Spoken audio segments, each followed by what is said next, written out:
உங்கள் குழந்தைங்க ரொம்ப ஒல்லியாக இருக்காங்களா? அப்போ கண்டிப்பாக இந்த ட்ரை ஃப்ரூட் ஜூஸை ட்ரை பண்ணுங்கள். இது குழந்தைங்க மட்டும்தான் சாப்பிடணும்னு இல்லை, பெரியவங்க கூட சாப்பிட்லாங்க. ஒல்லியாக இருக்க பெரியவங்களும் சாப்பிட்லாங்க. இந்த ஜூஸ் செய்கிறதுக்கு ஒரு 10 பாதாம் பருப்பு எடுத்துக்கோங்க, 5 பிஸ்தா பருப்பு எடுத்துக்கோங்க, 3 அத்திப்பழம் எடுத்துக்கோங்க, 2 டேட்ஸ் எடுத்துக்கோங்க, அதுக்கப்புறம் 15 உலர் திராட்சை எடுத்துக்கோங்க.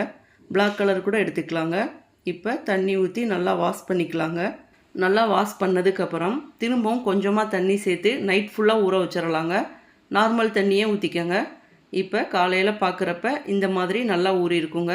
ஊற வச்ச தண்ணியோட இந்த நட்ஸை அப்படியே மிக்சர் ஜாருக்குள்ளே போட்டுக்கோங்க. கூடவே அரை நேந்திரம் பழம் மட்டும் நான் கட் பண்ணி சேர்த்துருக்கேங்க. நீங்கள் எந்த வாழைப்பழம் வேணாலும் சேர்த்துக்கலாங்க.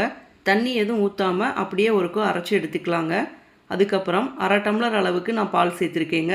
உங்களுக்கு தேவையான கன்சிஸ்டன்சி அளவுக்கு கொஞ்சமாக பால் சேர்த்து திரும்பவும் நல்லா அரைச்சி எடுத்துக்கோங்க. அவ்வளோதாங்க. இந்த ட்ரை ஃப்ரூட் ஜூஸ் பார்த்திங்கன்னா குழந்தைங்களுக்கு ஒரு நாள் விட்டு ஒரு நாள் கொடுக்கலாங்க. வாரத்துக்கு 3லேருந்து 4 நாள் அளவுக்கு கொடுக்கலாங்க. பெரியவங்க பார்த்திங்கன்னா டெய்லியும் கூட சாப்பிட்லாங்க. இதே மாதிரி நிறைய ஹெல்த்தியான ரெசிபீஸ்க்கு நம்ம சேனலை மறக்காமல் சப்ஸ்கிரைப் பண்ணிக்கோங்க. தேங்க்யூ.